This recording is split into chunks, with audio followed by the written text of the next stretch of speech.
Am I the asshole for kicking a pregnant woman out of her seat? Okay, so this happened a few hours ago and I've only just calmed down, because I hate conflict. Basically I was doing a long travel day 5-ish hours, so I booked my train in advance to ensure that I had a reserved seat. When I get on the train a woman is in my seat, so I politely inform her that I think that's my seat, show her my ticket and ask her to move. She checks her ticket and just says, well, I must have sit in the wrong seat, and puts her head down. I say that it's my seat and could I please sit in it. At this point her partner sitting opposite her starts speaking at me in what I perceive to be an aggressive tone. He suggests I find another seat, which there are none because it's busy, and I say but I booked that seat and there are no other available seats in the carriage. He then raises his voice and says, well, someone else is in our seats and that his missus is pregnant. I say I understand and that I have a heart defect, which I do, and said everyone has their own medical issues and reasons standing for long periods of time might be difficult.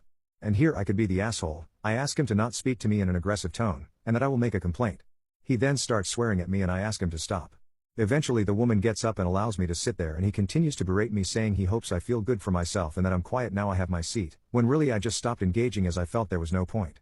One of the men who was sat beside him offers that him and his partner sit in the seats opposite me. It's a table seat, at which point he sits his partner down and then laughs at me and points in my face. Eventually when the ticket inspector comes around they are asked to move her to their assigned seats and she asks if I'm okay as another passenger had made a complaint on my behalf. Even so, was I the asshole? Should I have just left them alone as she was pregnant?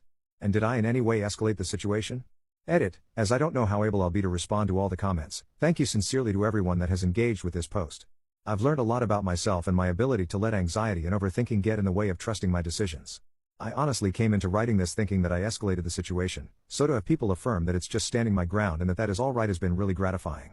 It has taught me, however, I have a way to go with standing up for myself, and not being such a people pleaser. If I don't get to respond, just know I appreciate your engagement with my post nonetheless, and this has really helped to calm me and give me insight after an incredibly stressful situation.